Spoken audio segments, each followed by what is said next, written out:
Қадірлі көрермен, 2019 жылы Қазақстан мұнайына 120 жыл, Өзен мұнай-газ компаниясының құрылғанына 55 жыл толды. Өзінің жарты ғасырдан астам мерейтойына Өзен мұнай-газ компаниясы толайым табыстармен келді. Биыл компания қаланың, жалпы облыстың әлеуметтік жағдайына біраз көмек көрсетті, игі істер атқарылды. Бұл қандай жұмыстар екенін біз алдағы жарты сағатта баяндайтын боламыз. Бізбен бірге болыңыздар.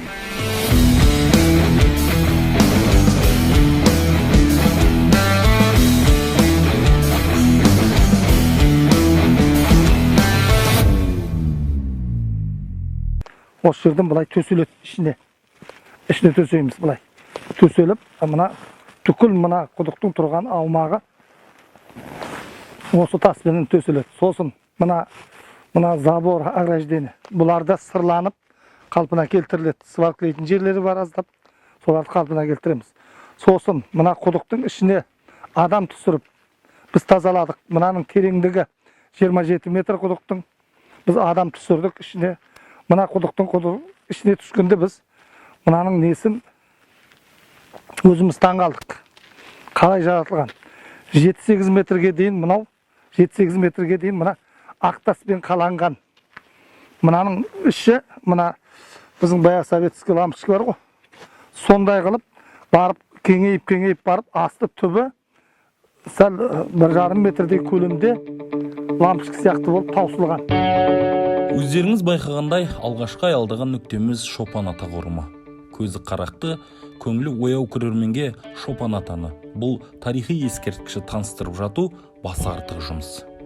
Географиялық орналасқан орны Жаңаөзен қаласына тым жақын, сол себепті де Шопан ата және Бекет ата тарихи мәдени ескерткіштері мен сол алаптағы барлық тарихи мәдени нысандар Өзен мұнай-газдың айрықша қамқорлығында. Шырақшы Мәрия Шапай айтады: қасиетті шалдың басына кеп, қызметімізді арнай бастағанымызға 30 жылға жуық. Осы 30 жыл ішінде Өзен мұнай-газда қаншама басшы ауысты. Алайда солардың осы шалдардың ескерткішіне қамқорлық жасамағаны сирек. Есен баламызда жаз бойы осы жерде жүрді. Жұмыстың қалай жүріп жатқанын өзі қадағалады. Айтса айтқандай, Шопан ата басында қайнаған еңбекке өзіміз де куә болдық. Жаз бойы саябыр таппай сабылып жататын келушілердің аяғы басыла бастаған кезде құрылысшылар да пайдаланып жатыр. Таңның атысынан күннің батысына дейін тыным таппай әулиелі орынның кетілгенін жамап, жаңалап жатыр. Ең алғашқы кездері түнемелік үй қызметін атқарған мынау үйдің іші сырты толық жөндеуден өткізілген соң, шырақшылар музей етіп жасақтауды ұйғарыпты. Одан бөлек, шайхана толық жөндеуден өтсе, есік алдынан жазғы көлеңкелі нар бой көтереді. Шопан ата жерасты мешітіне, мешіттен құдыққа баратын жолға Жетібай карьерінен алынған табиғи тас төселіп жатыр. Тіпті құрылысшылар Шопан ата құдығына да толық тазалық жұмыстарын жүргізген. Құдықтың айналасына да тас төселеді, әйкелі ауыстырылып, жаңа түрге ие болады.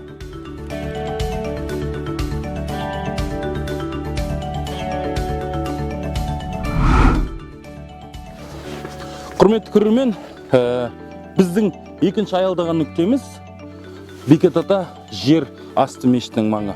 Оғыландағы бұл мешітке де Шопан ата мешіт секілді Өзен мұнай-газ компаниясы қыруар қаражат болып өз қамқорлығына алған. Биылғы жасалған жұмыстардың ішінде ерекше көзге түсетіні келушілер, яғни зияраттаушылар демалатын беседкалар мен ата мешітіне апаратын жолдарға тастан плиткалар төсеп, келушілерге жағдай жасау. Дәл қазір біз тағы да көретін боламыз алда.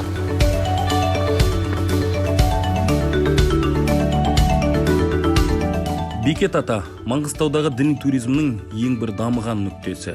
Жыл бойы кісі үзілмейді, қыс айларында ғана аз-кем саябыр тартады. Компанияның тұрақты қамқорлығында тұрған бұл нысанға жыл сайын міндетті түрде жөндеу, әрлеу жұмыстары жасалады. Оғыландыдағы мешітке Өзен мұнай-газдың басшысы Есен Оғыланұлы да жиі келіп, тарихи ескерткіш маңындағы ахуалды ұдайы назарын ұстайды. Биылға жоспарланған жұмыстар қатарында жерасты мешітіне бара жолдағы тас баспалдақтарды жаңалау, аркаларды әрлеу, автотұрақты күрделі жөндеуден өткізу және зияратшылар демалатын күнқағарларды сырлау, бояу секілді ағымдағы және күрделі жөндеулер бар.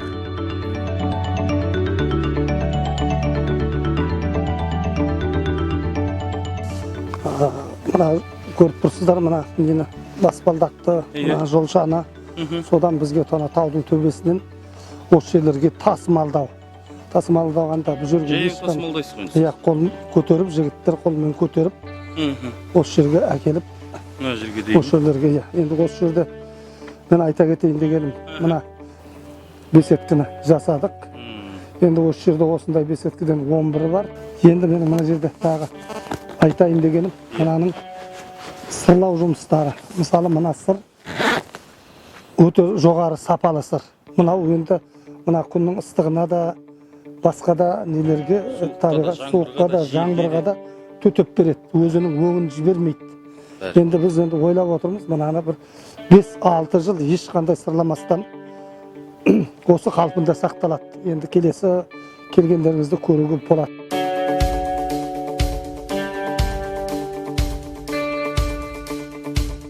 Оғландыдағы Бекет ата мешітінен Сәскеге таяу аттандық. Бағытымыз Қырыстүрттің ернеуі Аю-төстегі Сисем ата пантеоны. Жолдың жалпы ұзақтығы 138 шақырым, жолаушы сирек басатын келсіз даламен Сай-өтеске төте тарттық. Жеті жұрт келіп, жеті жұрт кеткен Маңғыстаудың күллі тарихындағы барлық қасқа мен жайсаң дәл осы қорымда жатыр. Бұл Аю-төстегі Сисем ата қорымы. Жаңаөзен қаласынан өте қашықтықта жатса да, Маңғыстаудағы күллі әулиелі орындарға, ескерткіштерге пайдамыз тисін деген Өзен мұнай-газдың шапағаты бұл жерге де жеткен. Бұл біздің сапарымыздағы 3-ші нүкте. Бұл жерде жатқан шалдың осалы жоқ. Бәрі де елдің тарихында жақсысымен айшықталған арыстар. Алайда қырдың үстінде елден шалғайлау жатқан соң ба, соңғы 1-2 жылдың жүзінде ғана ел назары ауып, қамқорлық жасала бастады. Шырақшы Самалхан ағамыздың айтуынша, Есен Оғланұлы бастаған Өзен мұнай-газдың азаматтары келіп, жағдаймен танысып кеткен соң-ақ іс оңға басқан көрінеді.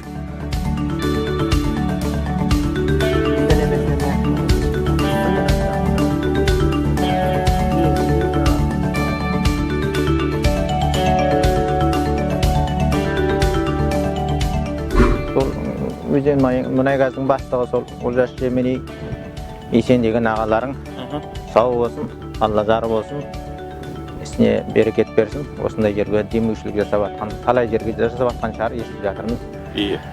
Қандай көмектерің бар, қандай нәрсе керек дегенде ақсақалдар сол жерде су мәселесін айтты. Судан тапшылық көріп отырмыз.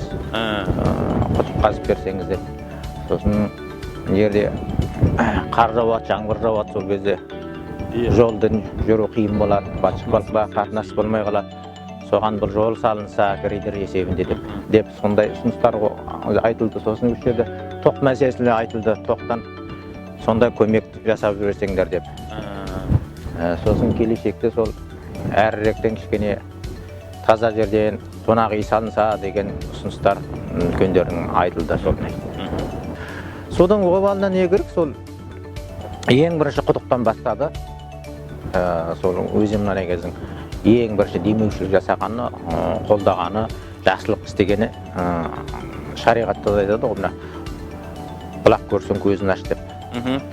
Осы жерде шамал дөңес жер еді, сосын мына шилар шығып жатсын, ақсақалдар келіп көрсетті, мына жерде су осы жерден шықса деп.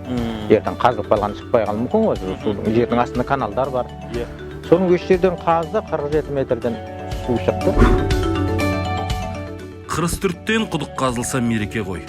Ақсақалдар қатты қуанысып, бір ауыздан пәтуәласып, жаңа құдыққа Оғлан құдығы деген атау береді. Қазір Сисем ата басы үлкен құрылыс алаңына айналған. Ең алдымен ескі түнемелік үй жөндеуден өткізілген. Сонымен қатар шырақшыға бір үй, ас үй үшін тағы бір үй қаланып, ішкі жұмыстарын күтіп тұр. Ал мынау салынып жатқан құрылыс зияратшылардың тазалығы үшін жуынып, дәрет алатын үй болмақ. Электр жүйесі мен жарық мәселесі оң шешімін тапқан, күн батареялары қажетті қуатты артығымен беріп тұр. Күн нұрынан қуат алатын батареяларды қондыру үшін Өзен мұнай-газ жұмысшыларының жергілікті кәсіподағы 3 миллион теңге бөлді. Сондай-ақ теңге Қызылсай ауылдарының мерейтойларын өткізуге демеушілік жасап, басқа да қайырымдылық жұмыстарға жыл бойы атсалысты. Енді 720 шаршы метр жерге тас төселеді. Осылайша Өзенмұнайгаздың арқасында Сейсем ата маңы адам танымастай өзгереді. Бұл келіп тұрғанымыз 4-ші нүкте Темір Баба. Темір Баба Жаңаөзен қаласынан 90-100 шақырым қашықтықта жатыр. Бұл жерге Қазақстан Республикасының президенті Қасым-Жомарт Тоқаев жазғы еңбек демалысында келген. Сол сәтті пайдаланып, Өзенмұнайгаз компаниясы түнемелік үйді толық косметикалық ремонттан өткізген және айналасындағы шарбақты келер жолды ретке келтірген. Баба басына ел президенті келеді деген соң, мәртебелі мейманды лайықты күтіп алмаққа басшы да, қосшы да жұмыла кірісті.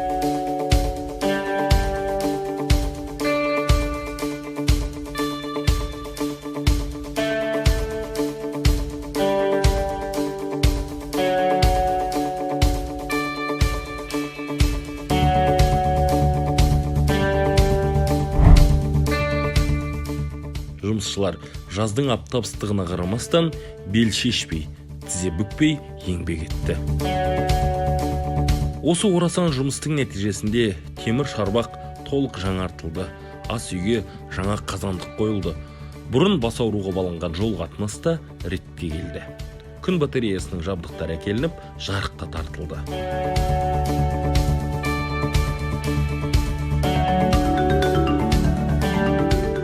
Мынау 2019 жылдың көктем айларында Өзенмұнайгаз акционерлік қоғамына бір сұраныс жасап жүргенбіз. Мынау алыс жақындататын жармаға, яғни Жаңаөзен қаласына жолды жақындататын, тіке өтетін мына құмда, тауда жол болатын. Сол жол ертеректе мынау біздің үлкен кісілер назар жол деп атап, сол жолмен тіке түсетін болған. Кейініректе енді мына құмның көшкініменен ол жол бір жоба келіп қалған болатын. Ауылдың, елдің тілегін ескерген Өзенмұнайгаз жедел іске кіріседі. Жергілікті халықпен кеңеседі, тілдеседі, межелі жерді белгілеп алады да арнайы техника бөледі. Бірнеше күн өткенде жаңа жолда дайын болады. Құрметті көрермен, біз дәл қазір Желтемес деген таудың ернеуіндеміз. Мынау мен басып келе жатырған тау жолы Қырымқұл назар салдырған жолдың сорабымен Өзенмұнайгаз компаниясы биыл пайдалануға берген тау жолы. Ұштаған Жаңаөзеннің арасындағы 220 шақырым қашықтықты 70 шақырымға дейін қысқартқан бұл жолға компанияға жарма Ұштаған ауылдың тұрғындары дән ырза.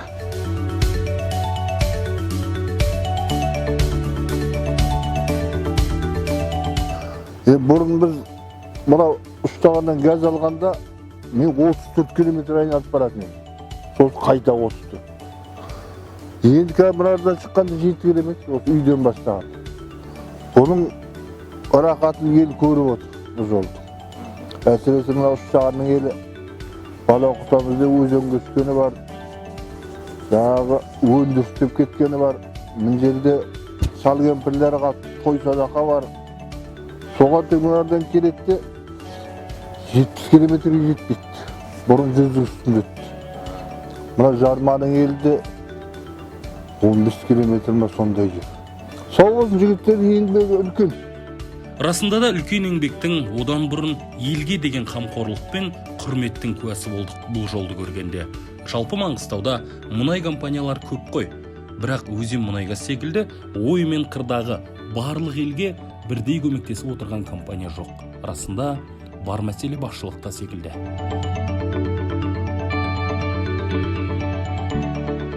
Бұл жерге ел алғаш қоныстана бастағаннан бері жарты ғасырдан астам уақыт өтті. 1959 жылы алғаш қазығы қағылған Қызылсай биыл 60 жылдығын тойлап отыр. Дәл осы торқалы тойдың қарсаңында Өзенмұнайгаз компаниясы ауылға осы Қызылсай стелласын тартып өтіпті. Ауылға қарап азаматтың таны деген осы ғой.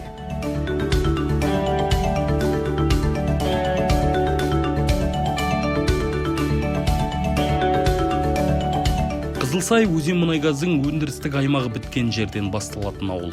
Қазақша айтқанда тиіп тұр. Қияндағы Сейсем ата мен әрідегі Ұштағанға шапағат төккен Өзенмұнайгаз көршісінен несін аясын. Ауылдағы жылт еткен жақсы нысанда компанияның қолтаңбасы бар. Биылғы жұмыстардың көзге түсетін көрнектісі Қызылсай стелласы, оның жанындағы құдық және ауыл ішіндегі заманауи спорт және ойын алаңы.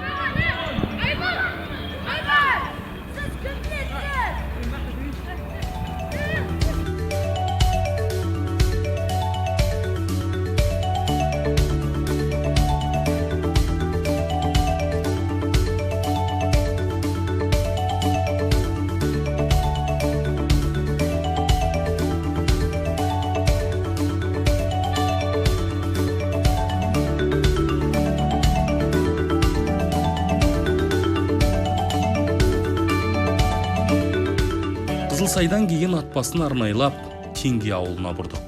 Келістің екі үлкен себебі бар. Біріншісі, биыл Теңгенің де мерейтойы тойланды. Ауылдың құрылғанына 55 жыл.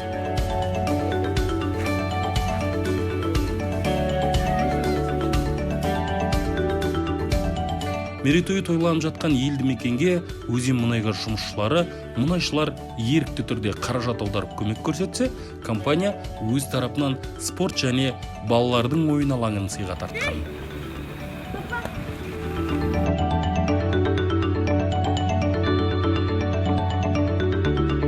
Ал сыйлықтың ең үлкені Теңге ауылы атын иеленген Теңге анамыздың рухына арналған анаға тағзым саябағы болды.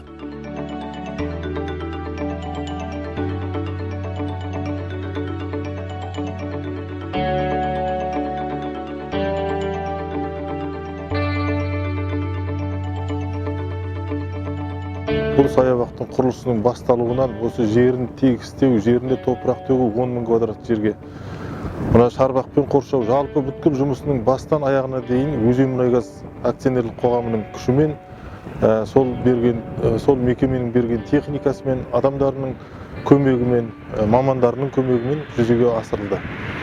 Сонымен бірге Өзенмұнайгаз акционерлік қоғамының көмегімен осы ауылымыздың ішінен екі жерден шағын футбол алаңшасы ашылды. Бұл шағын футбол алаңшасы елге өте қажетті құрылым екенін ол өздігін көрсетті. Жазда сол шағын алаңшалар ашылғаннан бастап кешегі күн салқындағанға дейін ол жер адамнан босаған жоқ. Күндіз түні балалар сол жерде ойнап, бір өздерінің жақсы мерейі көтеріліп қалды. Сонымен бірге ауылымыздың ішінен 5 жерден жаңадан билборд орнатылды, 4 жерден жаңадан керме, мына патриоттық ұран сөздерді жазатын керме орнатылды. Сол кермелердің барлығын жасауда да басқа мекемелермен бірге Өзенмұнайгаз акционерлік қоғамының үлкен күш көмегі болды. Техникасымен әртүрлі үлкен темір конструкцияларды тасып әкелу, оларды орнату, орналастыру мәселесінде акционерлік қоғамның өте үлкен көмегі дейді. Біз сол үшін енді жалпы бұл 55 жылдық аясында болмаған күннің өзінде де Өзенмұнайгаз мекемесі осы Жаңаөзеннің қала құрастырушысы мекемесі бола отырып, айналасындағы елді мекендердің бүткіл өміріне тікелей араласып отқан өндіріс орны деп есептейміз және Өзенмұнайгаз акционерлік қоғамына өте үлкен ризашылығымызды, алғысымызды білдіреміз.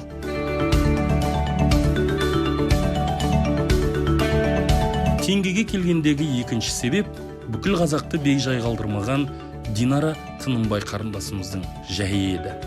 Естеріңізде болса, 2017 жылдың қарашасында Теңге ауылында Газель шағын автобусы мен тепловоздың соғысуы салдарынан Динара екі бірдей аяғынан айырылған. Көліктегі 36 адамның 9-ы қайтыс болған, біраз адам түрлі жарақатпен ауруханаға түскен. Оқиға болған күннен бастап Өзенмұнайгаз жұмысшылары бір кісідей жұмылып, аз-ақ күнде 10 миллион теңге жинап, қаза болғандардың туыстарына бөліп берді. Компания кәсіподағы 1,5 миллион, Өзенмұнайсервис 3,5 миллион теңге жинап, оны да зардап шеккендерге берді. Ал Динараның жағдайы ерекше. Бүлдіршін жасында арбаға таңылу балаға тым ауыр соққы еді. Бірнеше рет отыра салды, компанияда көмегін аяп қалмады. Сол ауыр күндерден бері Динараның ем-домына 10 миллионнан астам теңгені аударып жіберді. Лидерский качестволар көп. Сондай жанып тұрған қыз, ана жерде қатты басылып қалды да, бір жыл үйде отырамын. Келесі жыл сол коляскамен оқып жүрді, газельмен осы жерден ер мұғалімдер түсіреді, коляскамен бірге көтеріп мінгізеді, колясканы түсіреді, кезекшілік қойып қойдық. Қасына мұғалімдер барып, кезекшілікпен барып, суы керек па, не керек па деп. Мектептің өзі, біздің мектептің өзі инклюзивті мектеп болып салынған, жаңа мектеп, лифті де бар мектепте.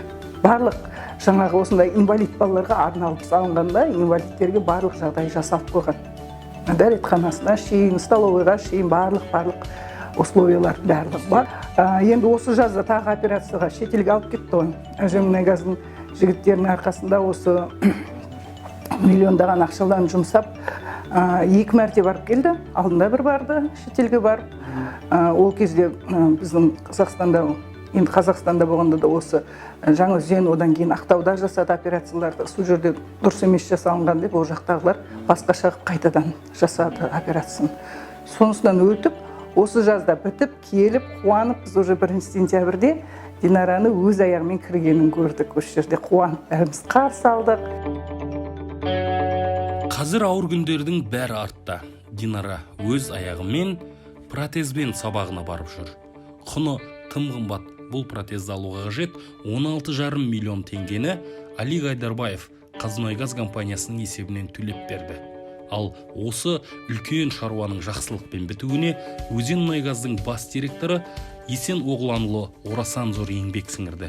Күндіз түні тыным таппастан Динараның жағдайын жоғарыға дейін жеткізіп, әкелік қамқорлықтың әдемі үлгісін көрсетті. Көл болмаса тоятындай тас қайдан, біреу менің анамнан шошып ем, бірің мені бетті лесемес майрам, бірің үшін күрсінумен өтермін, бірің үшін сүйсінумен өтермін.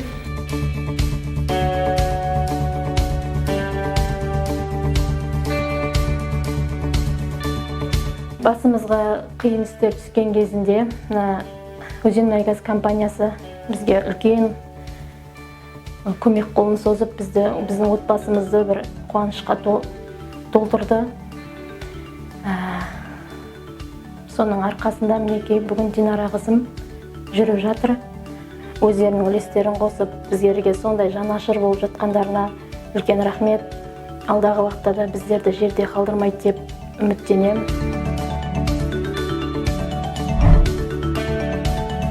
Өзенмұнайгаз қала құраушы мекеме. Жаңаөзен қаласының әлеуметтік мәдени өмірінен тыс қалып көрмеген. Қаланың қоғамда өмірінде болып жатқан барлық шараға атсалысып, басы қасында жүреді. Өзенмұнайгаздың шапағатын көрген тағы бір мекемеге арнайы кіріп шықтық. Бұл мүмкіндігі шектеулі жандарға арналған клуб. Көрсетілген қамқорлық пен айрықша назардың нәтижесінде бұл клубтың спортшылары көптеген жетістіктерге жеткен. 2019 жылдың өзінде Еуропа елдерінде, Азия құрлығында жаңаөзендік спортшылар даңқ тұғырына көтерілген.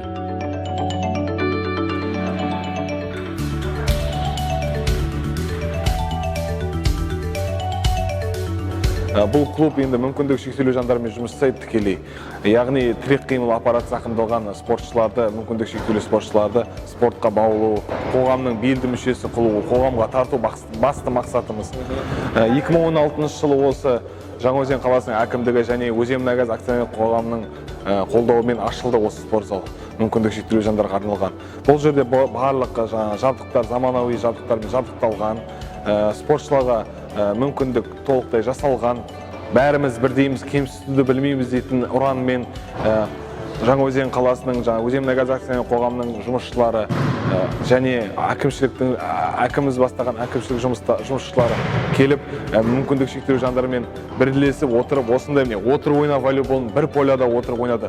Ол негізі мен өзім жеке басым көрген емеспін, әкімнің және Өзенмұнайгаз басшыларының келіп поляда мүмкіндік шектеулі жандарды бөлмей бірге ойнаған. Осындай үлкен бір әсерлі жарыс болды.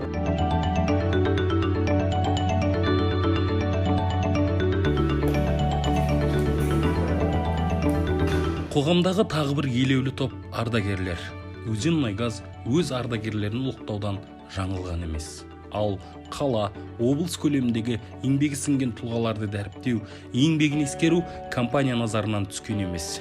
Бұл алабөтен ықыласқа Жаңаөзендегі ауған соғысы ардагерлері қауымдастығының мүшелері де дән ырза. Есенініміз кеше осы жердегі ауыл ақсақалдарын бір күндік демалысқа жіберді, кендірліге демалдырды. Содан кейін барып, Жаңаөзен қалалық ауған соғыс ардагерлеріне де бір күндік демалыс сыйлап, Кендірлі жағалауында демалдық. Сол жерде биыл 55 жылдыққа арнап, біздерге ауған соғыс ардагерлеріне естелік кітап шығару үшін қаражатпен көмектескен. Сол кітаптың ашылу рәсімі сол Кендірлі жағалауында өткіздік кеше. Біз осындай азаматтардың елде көп болған қалаймыз. Елге көмектесіп, қоғамға көмектесуін. Осы мұнайымыздың, мына Есен ініміз келгелі, мұнайымыз да жақсы артып, өзі планды артығымен орындап тұрмыз. Жылдық планды орындап тұрдық.